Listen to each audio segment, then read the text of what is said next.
절입니다. 같이 읽죠. 시작. 이에 예수께서 제자들에게 이르시되 누구든지 나를 따라오려거든 자기를 부인하고 자기 십자가를 지고 나를 따를 것이니라. 누구든지 제 목숨을 구하고자 하면 잃을 것이요 누구든지 나를 위하여 자기 목숨을 잃으면 찾으리라. 사람이 만일 온 천하를 얻고도 제 목숨을 잃으면 무엇이 유익하리요? 사람이 무엇을 주고 제 목숨과 바꾸겠느냐? 인자가 아버지의 영광으로 그 천사들과 함께 오리니 그때 각 사람이 행한 대로 갚으리라. 진실로 너에게 이르노니 여기 서 있는 사람 중에 죽기 전에 인자가 그 왕권을 가지고 오는 것을 볼 자들도 있느니라. 아멘. 자리에 앉아 주시기 바랍니다. 신앙생활하면서 가장 강력한 도전을 받을 때가 있다면 사실은 말씀으로 도전받을 때입니다. 저는 성경을 읽다가 이 말씀을 읽는 순간 제 가슴에 굉장히 크게 부닥쳐 왔습니다. 예수님이 직접 이런 말씀을 하셨습니다. 누구든지 나를 따라오려거든 자기를 부인하고 자기의 욕망을 억제하고 자기 욕심을 억제하고 자기 인생의 필요와 편안함을 제한하고 그리고 나를 쫓을 것이니라. 이 말씀 한 걸음 더 나아가서 자기 십자가를 지고 나를 쫓으라. 이런 강력한 도전의 말씀을 받을 때 때로는 두렵기도 하고 때로는 어떻게 이 사명을 잘 감당할 수 있을까 고민이 되기도 하고 그렇습니다. 하지만 제가 분명히 깨닫는 것은 인간은 누구나 도전이 있을 때 성장하고 도전이 있을 때 발전하고 도전이 있을 때 풍성해지고 좋은 결과를 얻게 되는 것입니다. 사람은 누구든지 끊임없이 도전을 받으며 살아가게 됩니다. 오늘 성경은 예수님께서 오늘 우리에게 굉장히 강력한 도전의 말씀을 하십니다. 누구든지 자기 십자가를 지고 나를 쫓으라. 욕망과 야망을 버리고 하나님을 위해 이웃을 위해 자기를 부인할 줄 아는 그런 사람으로 예수를 쫓으라. 이렇게 말씀하는 것입니다. 여러분 이 말씀을 보면 대통령도 자기를 부인할 줄 알아야 국민이 평안합니다. 국회의원도 장관도 자기를 부인할 줄 알아야 국민들이 삶이 넉넉해지고 풍성한 삶을 나눌 수가 있습니다. 십자가를 지고 자기를 희생할 줄 아는 그리고 나라의 십자가, 이웃의 십자가를 나눠줄 줄 아는 자신을 희생할 줄 아는 사람에게 예수님은 나를 쫓으라 이렇게 말씀하십니다. 우리가 언제 예수를 따라갈 수 있을까요? 자기를 희생할 때 예수를 쫓으라고 말하는 거예요. 자기 십자가를 질 때 나를 쫓으라. 인생은 혼자 살아갈 수 없습니다. 누군가 좋은 사람이 있어야 우리가 쉽게 따라가게 되는 것입니다. 여러분 예수를 믿는다는 것은 예수를 본받고 예수님을 따라가는 생활을 한다는 것입니다. 우리가 예수님 따라가려면 예수님께 순종하는 거죠. 예수님 말씀을 따라 행할 때 우리 것을 예수님을 닮아간다는 것, 이게 바로 크리스찬입니다. 여러분 성경은 이렇게 말하죠. 또 사람이 온 천하를 얻고도 자기 생명을 잃으면 무엇이 유익하겠느냐.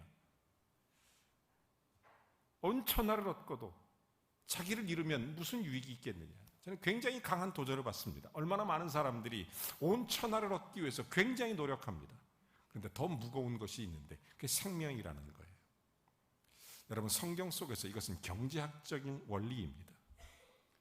제가 이번 주간에 여기 한국해양대학교 경제학 교수님 두 분을 만났습니다. 그 중에 한 분은 신실한 성도님이셨고 그 중에 또 한 분은 태어나서 목사님을 가까이서 처음 본다는 사람이었습니다. 저의 관심은 태어나서 목사님 처음 본 사람에게 관심이 있었습니다. 어떻게 하면 저분에게 복음을 전할까? 어떻게 저분이 예수님을 알게 할까? 그분이 경제학자니까, 경제학 교수니까.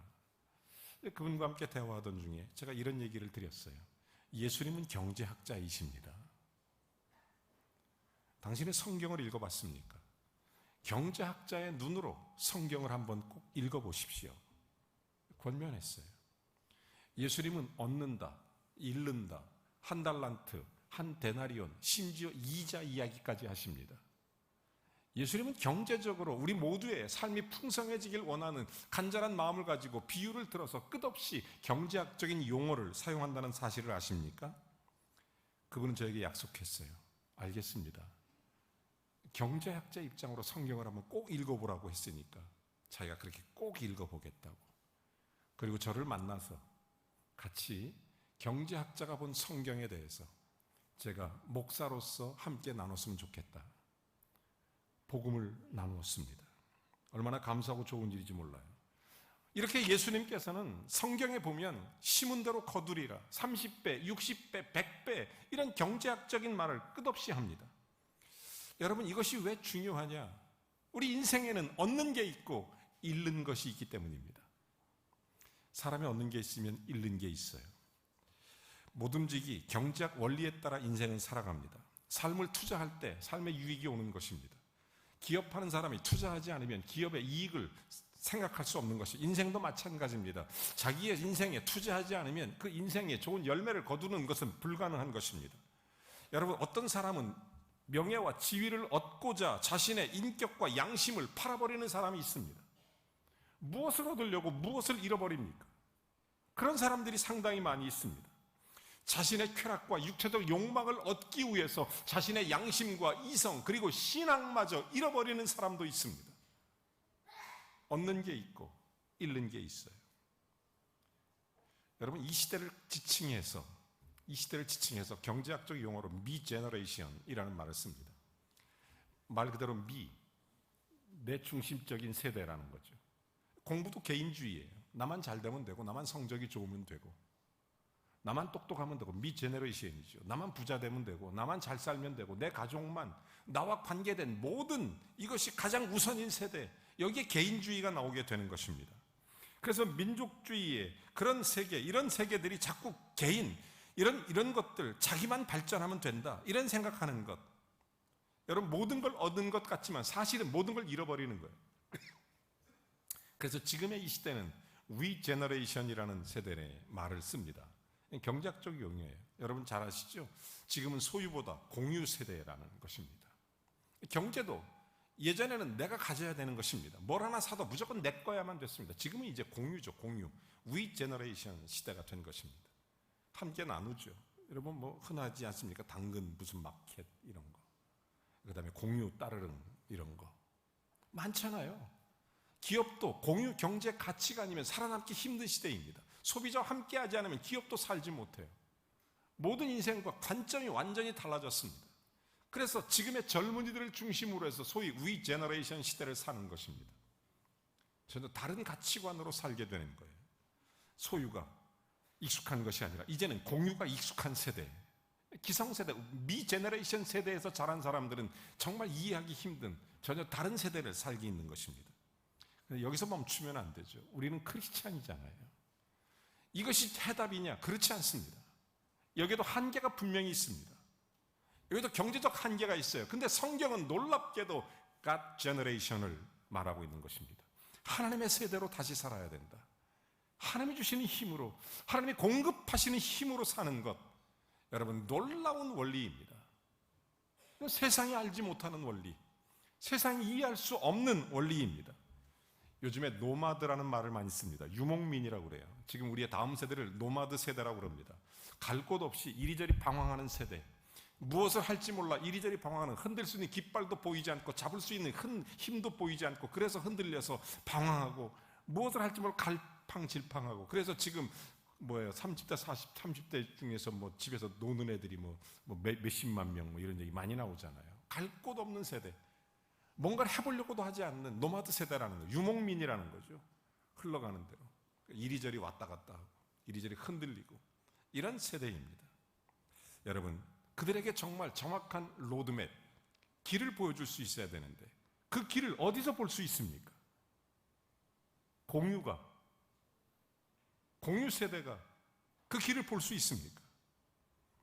여러분, 길과 진리와 생명 되시는 분은 우리 주님밖에 없으심을 믿으시면 아멘 하시기 바랍니다. 이걸 하나님을 볼 수 있어야 됩니다.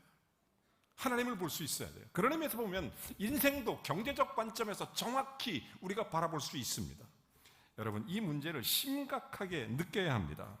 여러분, 누가복음 12장 16절 이하에 보면 이런 얘기가 나옵니다. 예수님이 어느 날 비유로 얘기하는데, 한 부자가 농사를 졌는데 그 밭에 소출이 풍성했습니다. 17절 이어서 다음, 자, 심중에 이런 생각합니다. 내가 곡식을 쌓아둘 곳이 없으니까 어찌하겠냐, 고민이 되죠. 부자니까 신나지 않습니까? 18절, 이런 고민 해봤으면 좋겠죠. 자, 18절, 내가 이렇게 하리라. 곡간을 헐고 더 크게 짓고 내 모든 곡식 물건을 거기에 충분히 쌓아두리라. 멋지지 않습니까? 인간적으로 성공한 케이스잖아요. 19절, 내 영혼에게 스스로 말합니다. 내 영혼아, 이제는 그동안 고생했으니 먹고 쉬고 즐기고 마시고 즐겁게 살자. 이제 나는 완벽한 시나리오를 갖고 있다. 그때 20절 이렇게 말하죠. 하나님이 이르시되 어리석은 자여, 오늘 밤 내 영혼을 도로 찾으리니 내 예비한 것이 누구의 것이 되겠느냐. 그럼 21절에 이런 얘기를 하는 거예요. 자기를 위해서 재물을 쌓아두지 말고 하나님께 대하여 부요하지 못한 자 이와 같으리라. 여러분, 미 제너레이션, 위 제너레이션이 해답이라고 생각하십니까? 우리의 다음 세대, 우리의 자녀들에게 그것을 주면 전부라고 생각하십니까? 여러분, 성경의 가치는 전혀 다른 거예요. 하나님의 세대가 일어나야 되는 거예요. 하나님의 사람들이 일어나야 되는 것입니다. 여러분, 예수님께서 그래서 오늘 성경 본문에도 말하지 않습니까? 인간의 생명은 소유의 넉넉한 곳에 있는 것이 아니니라. 제가 최근에 아주 재미난 책 하나 읽었어요. 인간은 무엇으로 사는가, 톨스토이의 책입니다. 그 책에 보면 소책이 아주 짧은 책인데 굉장히 좋은 책이에요. 여러분 정말 이런 책들을 한번 관심 있게 읽어보면 참 좋겠다는 책으로 제가 자신 있게 소개할 수 있는 책, 인간은 무엇으로 사는가. 거기에 이런 대목이 나옵니다. 인간에게 필요한 땅이 몇 평인가, 이런 소제목이 나와요. 짧은 글이에요. 거기에 보면 바훔이라는 청년이 있습니다. 이 꿈이 뭐냐면 땅을 갖는 거예요. 근데 돈이 없으니까 기회가 없어요. 살아갈 방법이 없습니다. 그때 이 바시키르 족속의 추장이 어떤 이제 광고를 하나 내는데 땅을 주겠다는 거예요. 우리나라 지금 돈으로 1달러만 내면 땅을 주겠다. 이 청년이 생각했습니다. 기회가 왔다. 내 인생에 새로운 길이 열렸다. 이거 찬스다. 놓치면 안 된다. 달려갑니다. 근데 한 가지 조건이 있어요. 아침에 출발을 하는데 내가 걷는 모든 땅이 다 내 거다. 근데 조건이 뭐냐면 해가 떨어지기 전에 제자리에 돌아와야 된다. 이게 조건이었습니다. 이 바움이라는 청년이 아침에 일찍 일어나서 맘먹고 나한테 찬스가 왔으니까 이거 놓치면 안 되니까 열심히 달려갑니다. 죽기 살기로 달려가요. 그래서 자기가 처음 출발했던 곳이 까마득한 지평선처럼 보입니다. 마음이 급해졌어요. 이제 돌아가기만 하면 됩니다. 밥도 안 먹고 땀 뻘뻘 흘리면서 열심히 뛰어갑니다. 열심히 달려가서 결국 원점에 도착했습니다. 아, 됐다. 나 이제 성공했다. 땅을 이제 마음껏 차지했다. 근데 너무 열심히 달린 나머지 그만 심장마비로 죽어버리고 말았어요. 그래서 그 하인이 이 바움이라는 청년을 묻는데 하인이 이런 얘기를 합니다. 그 책에 이런 얘기를 해요. 이 사람에게 필요한 땅은 딱 한 평이면 됩니다. 이렇게. 여러분, 무엇을 얻기 위해서 무엇을 잃어버리고 계십니까? 여러분, 정말로 무엇을 얻기 위해서 무엇을 잃어버립니까? 여러분, 이것이 성경이 가르치는 생명의 경제 원리의 첫 번째예요. 자기 십자가를 지고 나를 따르지 않으면 예수 그리스도를 따라갈 수 없다는 거예요. 주님께서 주시는 강력한 도전, 여러분, 우리가 크리스찬입니다. 예수 믿는 사람입니다. 그러면 하나님의 경제 원리가 무엇인지 선명하게 알고 있어야 돼요. 우리 자신이 무엇이고 잃어버린 것이 무엇인지. 사실 다 가진 것 같지만 실상은 아무것도 없습니다. 반대로 희생하고 남 위에 헌신하고 다른 사람 위에 십자가를 지고 다 잃어버린 것 같은데 놀랍게도 하늘의 상급이 큽니다. 다 얻어요. 저는 두 번째로 하나님의 경제 원리, 생명의 경제 원리에 가장 중요한 원리가 있다면 우리 인생의 삶의 가치, 의미를 찾는 거예요. 여러분, 26절 본문에 이렇게 말합니다. 사람이 만일 온 천하를 얻고도 제 목숨을 잃으면 무엇이 유익하겠느냐? 사람이 무엇과 자기 목숨을 바꾸겠느냐? 여러분, 어떤 거하고 무게가 달라요? 천하 얻는 거하고 자기 생명하고 어떤 게 무게가 다릅니까? 그렇기 때문에 자기 스스로를 제한할 줄 아는 게 지혜로운 인생입니다. 자기 스스로를 관리할 수 있어야 돼요. 그래서 욕심을 버려야 됩니다. 그 욕심 때문에 죽는 사람이 어디 한둘입니까? 욕심 때문에 죽는 사람이 굉장히 많아요. 자기 스스로 자기가 제한할 줄 아는 사람이 지혜롭고 명철한 사람입니다. 여러분, 이게 신앙이 있는 사람입니다. 사실 사람은 천하를 얻을 수도 없습니다. 이 세상에 천하 얻는 사람이 누가 있습니까? 예수님 말씀은 온 천하, 명예, 재물을 가졌다고 해도, 욕망을 가졌다고 해도 그 말씀이죠. 알렉산더 대왕, 여러분 잘 아시는 내용이 있어요. 이 사람이 땅을 정복합니다. 세계를 정복해 나가다가 어느 날 인도를 점령하는 것입니다. 인도 끝까지 점령해요. 끝까지 가니까 인도양이 쫙 바다가 나오니까 거기서 눈물을 흘리잖아요. 더 이상 정복할 땅이 없다고. 얼마나 기가 막힌 얘기입니까? 거기서 눈물을 흘려요. 그래서 인도양 맨 끝에 있는 도시 이름이 히카두아예요. 히카두아. 눈물이란 얘기죠. 여러분, 그 알렉산더가 죽을 때 어떻게 죽은 줄 아십니까? 자기가 기르던 애완용 원숭이가 한 마리 있는데 그 원숭이 재롱 떨다가 이 알렉산더가 원숭이한테 그 손가락 하나를 물립니다. 그 손가락 물린 손가락에 독이 퍼져서 알렉산더가 죽어요. 그게 알렉산더 죽어. 얼마나 허망합니까? 천하를 얻었지만 생명을 잃으면 무슨 유익이 있습니까? 나폴레옹 여러분 잘 아시잖아요. 유럽을 점령했습니다. 영국과 러시아를 점령하기 위해서 소위 유명한 워터루 전쟁을 일으키게 됩니다. 거기서 패배해요. 그래서 세인트 헬레나로 유배를 가게 됩니다. 거기서 유명한 얘기 하잖아요.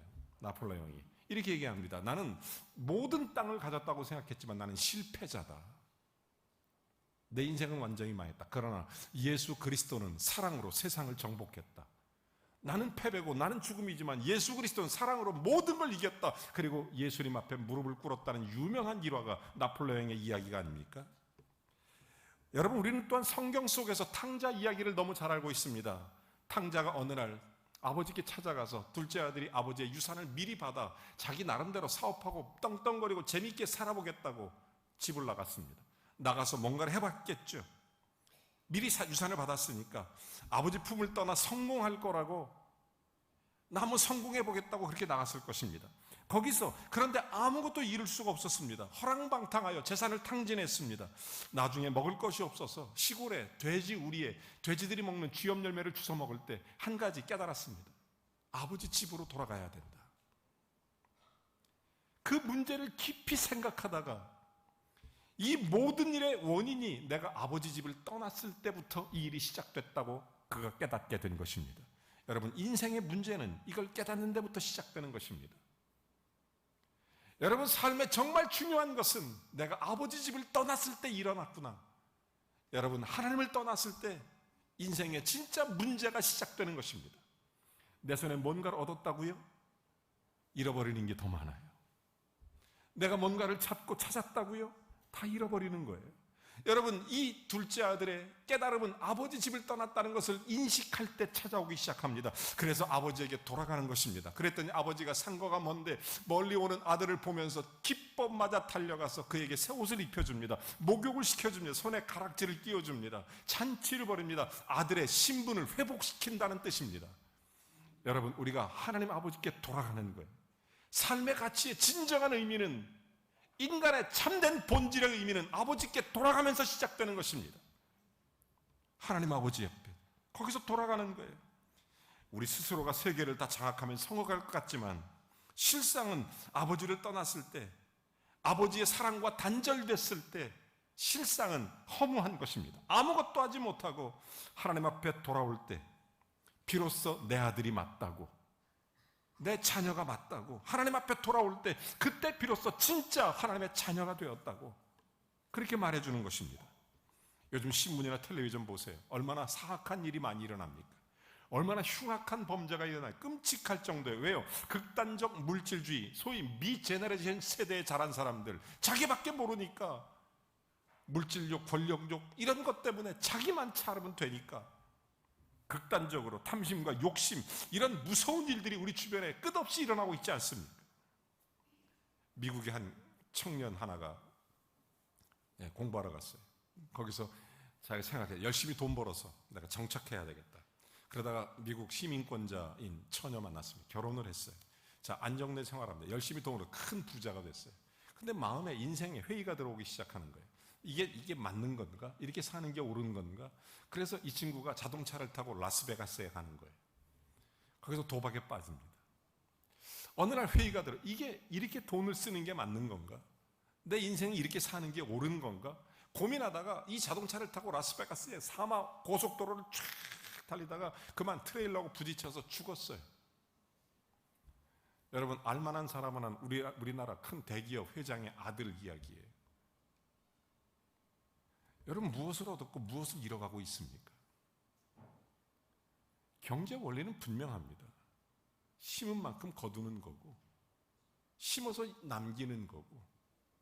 근데 뭘 얻겠다고 하면서 잃어버리고 사는 사람들. 우리 인생에서 정말로 중요한 것을 모르는 거예요. 생명의 가치를 모르는 거예요. 여러분, 정말 우리의 소유의 의미가 무엇입니까? 소유를 사랑해서 하나님과의 관계, 존재를 잃어버리는 사람들, 소유 때문에 공유를 잃어버리는 사람들 얼마나 많아요? 함께 하지 못하는 사람들, 소유 때문에 하나님을 잃어버리는 사람들. 여러분, 그런 의미에서 본다면 우리의 생명, 저는 결론적으로 우리의 생명에 투자하는 것이 성경이 말하는 하나님의 경제 원리, 생명의 경제 원리라고 말씀드리고 싶어요. 우리는 생명을 경제적으로 살아야 됩니다. 우리의 생명은 투자한 것이 있어야 됩니다. 심은 것이 있어야 됩니다. 여러분은 생명을 위해서 무엇을 심습니까? 심어야 돼요. 생명을 위해서. 아무것도 심지 않고 투자하지 아니하고 여러분, 그냥 공짜로 얻을 수는 없습니다. 내가 생명을 투자하면 풍성한 것으로 내게 돌아오는 줄로 믿습니다. 여러분, 이게 25절 말씀 아닙니까? 남을 사랑으로 돕고 선을 행하면 그것을 얻게 됩니다. 투자를 해야 이익이 와요. 투자하는 게 없으면 이익도 없습니다. 한 소년이 엄마가 정성스럽게 싸준 점심 도시락이 있었어요. 그 안에는 떡 5개, 물고기 2마리가 있었습니다.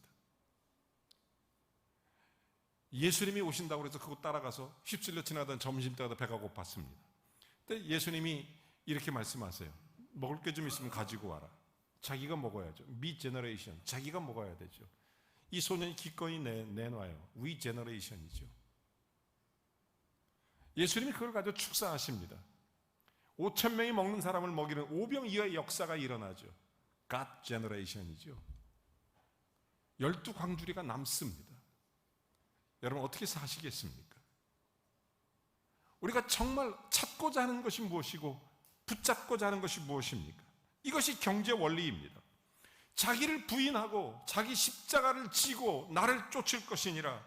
이 말씀, 우리가 이러한 삶을 살아갈 때 우리의 삶이 풍성해진다는 것입니다. 놀랍게 십자가를 지면 열매가 있다는 것이고, 십자가를 지고 따라가면 거기에 하나님의 응답이 있다는 것이고, 내가 우리의 인생에서 삶에서 십자가를 질 때 거기에 풍성한 경제 원리가 작동한다는 거예요. 이제 부끄러운 간증 하나 하죠. 제가 교회 건축을 2번 했습니다. 첫 번째 건축할 때 큰 교회는 아니었지만 레미콘을 치는데, 바닥공사 이렇게 하는데 2천만 원이 필요했어요. 다음날 레미콘 공사비를 줘야 되니까. 레미콘 오늘 치는데 제가 밤에 레미콘 차가 이렇게 들어오는데요, 제 솔직히 속마음이 레미콘 오는 차 앞에서 무릎을 꿇고 기도했어요. 하나님, 내가 저 레미콘 속으로 들어가서 차라리 레미콘과 함께 묻혀서 교회의 기초가 돼버렸으면 좋겠다고.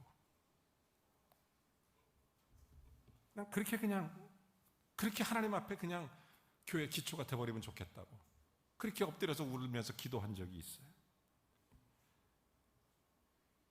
건축을 마치고 모자란 건축비 받는다고 3년 동안 사례비도 안 받았어요. 굶어 죽을 줄 알았지만 하나님이 살만 찌게 하셨어요. 그렇게 살았어요. 나는 내가 공핍해질 줄 알았어요. 자기 십자가를 지면, 그런데 놀라운 하나님의 경제 원리는 하나님께서 더 좋은 생명의 경제 원리로 바꿔주시는 겁니다. 비전센터 지을 때 건축헌금 해야 되는데 목사가 앞장서야 되지 않겠습니까? 뭔가 좀 본이 돼야 되니까 하나님께 기도했어요. 근데 그때 모아놓은 돈이 하나도 없었어요. 하나님께 기도했어요. 주님, 어떻게 하면 좋습니까? 새벽에 딱 일어나는데 몸이 말을 듣지 않아요. 일어나고 싶은데 몸이 안 일어나지는 거예요. 병원에 갔어요. 뇌경색이 온 겁니다. 그때 하나님의 은혜로 뇌경색이 와서 보험금을 받았어요. 보험금을. 그 돈을 하나님께 다 드렸어요. 그렇게 건축을 했어요. 여러분, 내가 십자가를 지고 잃어버리는 것 같지만 내가 잃은 거라고 여러분 생각하십니까? 오늘 성경 본문의 마지막 끝절은 뭡니까? 주께서 다시 오실 때 그 모든 것을 갚으시리라. 주님 앞에 십자가를 지고 정말 하나님의 경제 원리는 생명의 원리입니다. 내가 죽는 것 같지만 다시 사는 거예요. 내가 주 위에 엎드리는 것 같지만 주님은 나를 책임지시는 겁니다. 사랑하는 여러분, 저는 믿습니다. 자기 십자가를 지고 따르면 잃어버린 것을 찾으리라. 자기 십자가를 지고 주님을 섬기고 교회를 세우고 뿐만 아니라 자기 십자가를 지고 이웃을 사랑하면 잃어버린 것을 찾으리라. 우리가 물질 가지고 명예를 가졌다고 하더라도 자아를 잃어버리면 잃어버린 인생입니다. 명예를 갖고 돈을 아무리 가져도 자기의 가치를 잃어버리면 모든 소유를 가졌다고 해도 그는 불쌍한 자입니다. 하나님과의 관계, 이웃과의 관계, 교회와의 관계, 자기 십자가를 질 때 오병이어의 기적이 일어납니다. 자기 십자가를 지고 따라갈 때 거기에 하나님의 경제 원리가 작동합니다. 거기에 생명의 경제 원리가 일어납니다. 죽은 것 같지만 산 자입니다. 예수 그리스도의 십자가를 지지 않으면 어떻게 우리가 구원을 받습니까? 예수님의 생명이 우리를 살려내는 거예요.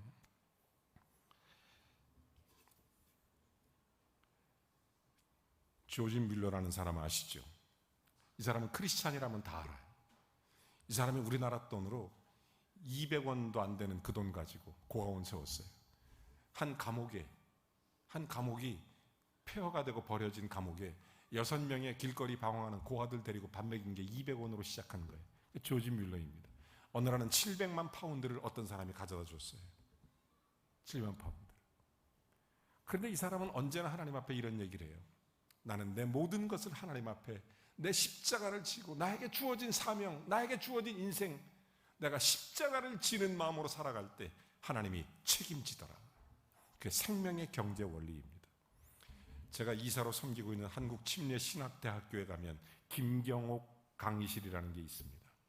미국에 있는 김경옥 박사가 그를 기념해서 세운 강의실입니다. 이분이 학교에 참 많은 기부를 하셨어요. 특별히 2024년도에는 신학대학에 입학하는 주의 종들을 위해서 전액 모든 학생들 전체 장학금을 다 줬어요. 전액. 이분도 자녀가 있습니다. 이분도 미국에서 사업을 해요. 그럼에도 불구하고 주의 종을 길러내는 일에 자기는 먼저 그의 나라와 그의 의를 구하는, 그래서 정말 생명의 경제 원리가 무엇인지를 정확히 알기 때문에 하나님 앞에 God Generation을 하는 거예요. 그걸 세우는 거예요. 그 일을 위해서 수백억을 기증하는 거예요. 사랑하는 여러분, 모든 걸 소유했다고 해도 주님과의 관계에 십자가를 지지 않는다면 주를 따를 수 없습니다. 모든 걸 가졌다고 해도 교회에 십자가를 지지 않으면 주님의 교회를 세울 수 없어요. 모든 걸 가졌다고 해도 이웃을 위해 십자가를 지지 않으면 하나님 나라를 이루어 갈 수가 없습니다. 그래서 자기 십자가를 지고 나를 쫓을 것이니라. 이것이 생명의 경제 원리입니다. 풍성한 생명의 경제 원리, 이 모든 하나님과 또 교회와 주님, 이웃, 이런 모든 관계, 주님의 십자가를 따라가는 은혜가 있기를 주의 이름으로 축원합니다. 거기에 오병이어가 있고 30배, 60배, 100배의 결실이 있습니다. 하나님이 살아계심을 믿으시면 아멘 하시기 바랍니다. 하나님 살아계십니다. 그래서 생명의 경제 원리를 따라갈 때 진짜 생명과 진짜 오병이어의 축복이 오는 것입니다. 오늘 성경을 다시 보시죠. 누구든지 나를 따라오려거든 자기를 부인하고 나를 쫓을 것이니라. 자기 십자가를 지고 누구든지 자기 생명을 구원하고자 하면 잃을 것이요 누구든지 나를 위하여 생명을 잃으면 찾으리라. 사람이 온 천하를 얻고도 자기 생명을 잃으면 무엇에 유익하리요? 무엇을 주고 생명과 바꾸겠느냐? 예수 그리스도 다시 오실 때 각 사람 행한 대로 갚으시리라. 오늘 이 생명의 경제 원리, 주님께서 주시는 놀라운 은혜가 우리 몸된 범일교회 모든 지체들에게 하나님의 거룩한 응답으로 충만하게 임하기를 주의 이름으로 축원합니다. 끝으로 짧은 이야기하고 말씀을 마치겠습니다. 제가 얼마 전에 제주도에 사는 오동일 목사님이라는 분을 만났습니다. 그분은 제주도에서 공동체를 하나 운영해요. 한 15가정 이렇게 됩니다. 식당도 하고 카페도 하고 교회도 하고 공동들이 모여서 이렇게 함께 생활을 해요. 이 목사님이 지금 50대 중반입니다. 참 좋은 그런 목사님인데 이분 딸이 25살이에요. 25살. 근데 유방암에 걸렸어요. 그래서 유방 한쪽을 잘라냈어요. 25살 시집도 안 갔어요 아직. 결혼도 안 한 딸이 유방을 잘라내니까 얼마나 힘들겠어요 마음이. 그래서 이 사람이 생각을 해요. 하나님, 내가 어떻게 살아야 됩니까? 내가 어떻게 사는 게 하나님 뜻입니까? 이게 십자가입니까?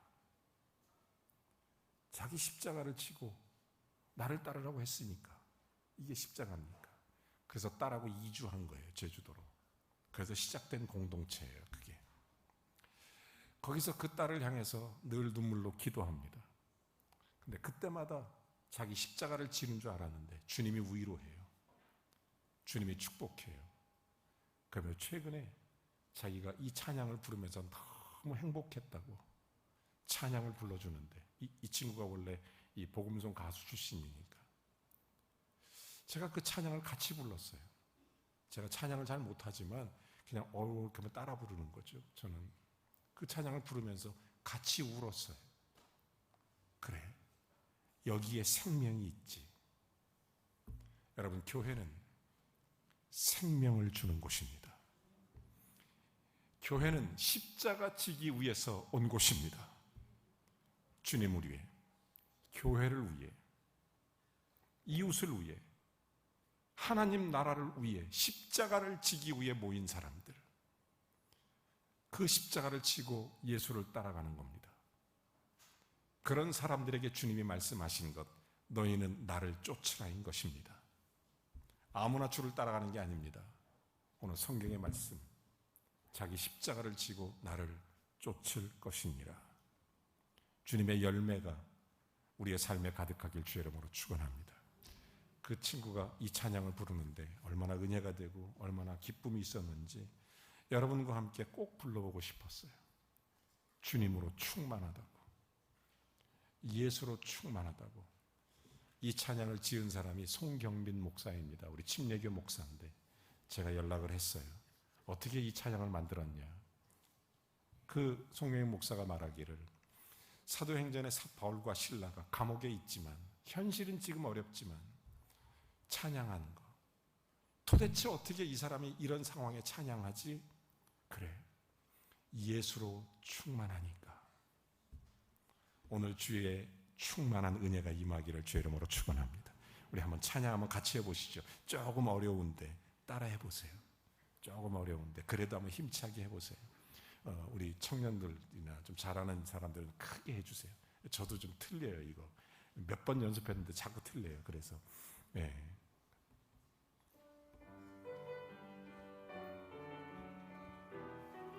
창훈정지 앞에 나와서 한번 해줄래요? 마이크 잡고 있어. 오케이. 무명이어도 공허하지 않은 것은, 무명이어도 공허하지 않은 것은 예수 안에 난 만족함이라. 가난하여도 부족하지 않은 것은 예수 안에 오직 나는 부요함이라. 고난 중에도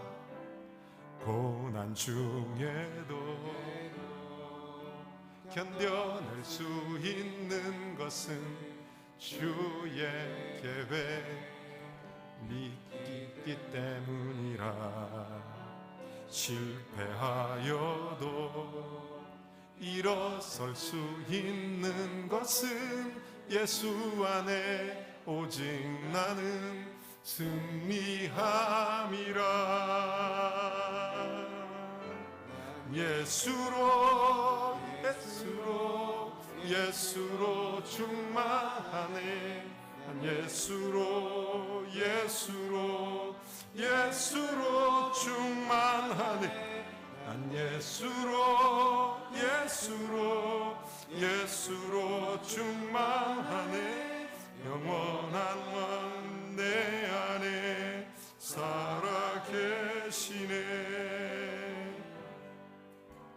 내 몸 약해도 낙심하지 않는 것은 예수 안에 난 완전함이라.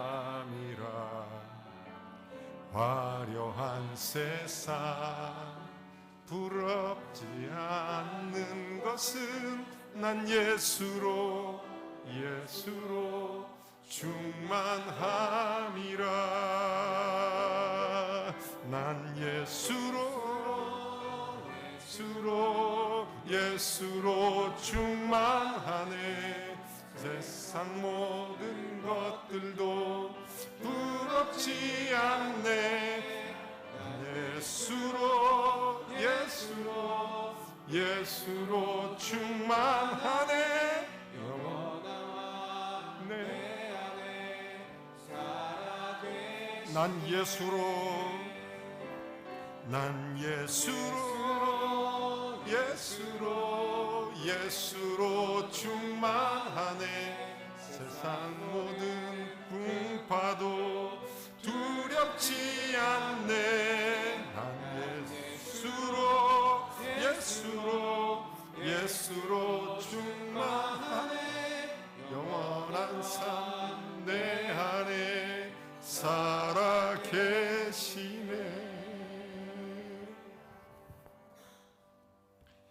하나님의 경제 원리, 해답은 예수로 충만한 것입니다. 예수로 충만한 것. 오늘 주님이 여러분의 삶을 주관하시기를 주의 이름으로 축원합니다. 주님, 나 붙들어 주십시오. 나와 함께 해 주십시오. 나 지켜 주십시오. 내 십자가를 지고 주를 따르겠습니다. 예수로 충만하면 자기 십자가 질 수 있습니다. 거기에 오병이어가 나오고, 거기에 하나님의 놀라운 갑절의 은혜가 부어집니다. 하나님 붙들어 주십시오. 인도해 주십시오. 하나님 아버지 감사합니다. 주님 감사합니다. 무명이어도 공허하지 않고 고난 중에도 견뎌낼 수 있고 몸이 약해도 낙심하지 않는 것은 예수로 충만할 때, 주님 예수로 충만하길 원합니다. 하나님의 원리를 따라 정말 내 삶에 투자할 수 있도록 주님을 위해, 교회를 위해, 이웃을 위해, 하나님 나라를 위해 내 인생의 소중한 것들을 주님 앞에 투자할 수 있을 때 주님의 좋은 열매를 거두게 하실 줄로 믿습니다. 주여 예수로 충만하게 해주십시오. 주님을 위해 자기 십자가를 지게 해 주옵소서. 예수님의 이름으로 기도하옵나이다. 아멘. 우리 다 같이 일어나셔서 좋으신 하나님을 찬송하겠습니다.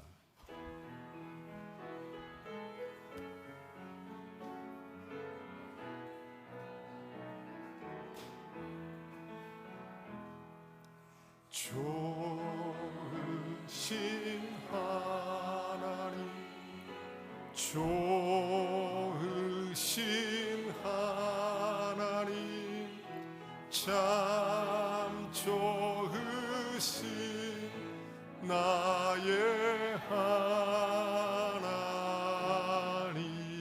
우리의 기도를, 우리의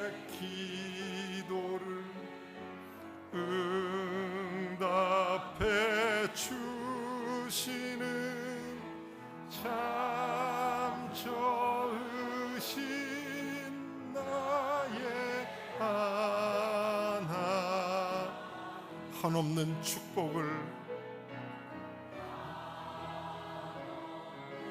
우리에게 주시는, 우리에게 주시는 참 좋으신 나의 하나님.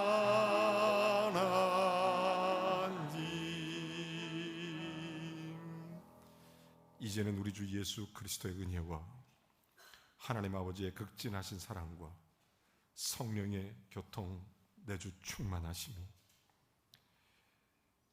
자기 십자가를 지고 주님을 따르는 복된 걸음걸음마다 생명과 삶의 주의 영광을 돌리기 위한 복된 믿음의 증거들로 넘치도록 채우시기를, 특별히 단기 선교로 출발하는 형제 자매에게 십자가를 지고 주를 따르는 믿음의 걸음에 생명의 풍성한 은혜의 열매를 거둘 수 있기를, 오늘도 주님과 교회를 위해 십자가를 지는 사랑하는 모든 성도들에게 감당한 것보다 하나님의 오병이어와 30배, 60배, 100배의 결실로 채우시기를 우리 구주 예수 그리스도의 이름으로 간절히 축원하옵나이다.